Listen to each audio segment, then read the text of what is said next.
Bonjour à tous et bienvenue sur ma chaîne. Aujourd'hui, je vais vous montrer comment réaliser des gaufres à la betterave hyper délicieuses et très faciles à réaliser et avec peu d'ingrédients. Donc là, je coupe la betterave en dés et puis ensuite j'ajoute le sel, poivre, cumin, jus de citron et je mixe le tout jusqu'à ce que j'ai une bonne purée. Je prends la farine, j'ajoute le sel et puis la levure chimique, donc je mélange le tout. Et je prends les œufs dans la purée de betterave et puis je mélange bien le tout jusqu'à ce que tout le mélange soit bien incorporé.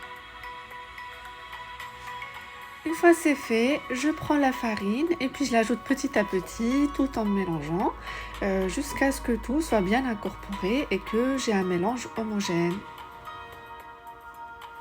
Entre temps, je prépare ma machine à gaufres, je la laisse chauffer et puis j'ajoute un tout petit peu d'huile sur les bords pour que ça ne colle pas.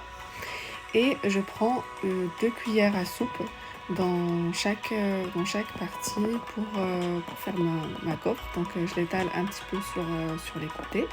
Et je ferme ma gaufre et je la laisse pendant 4 à 5 minutes jusqu'à ce que c'est bien cuit et puis ça donne ce résultat. C'est hyper délicieux, il faut vraiment que vous le testiez. Et voilà le résultat, voilà ce que ça donne envie. En plus, même si vous n'aimez pas la betterave, ces gaufres-là, vous allez adorer. Donc pour l'accompagnement, vous pouvez utiliser ce que vous voulez. Vous pouvez utiliser du fromage, de l'avocat, du saumon. Donc moi de mon côté, j'ai utilisé les trois. Donc j'ai coupé mon avocat en rondelles et puis j'ai pris le ricotta.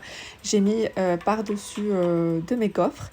Et ensuite, j'ai mis un peu de citron sur les avocats. Donc j'ai mis un peu de citron, un peu de piment d'Espelette, un tout petit peu de sel. Et j'ai rajouté du saumon fumé sur les côtés.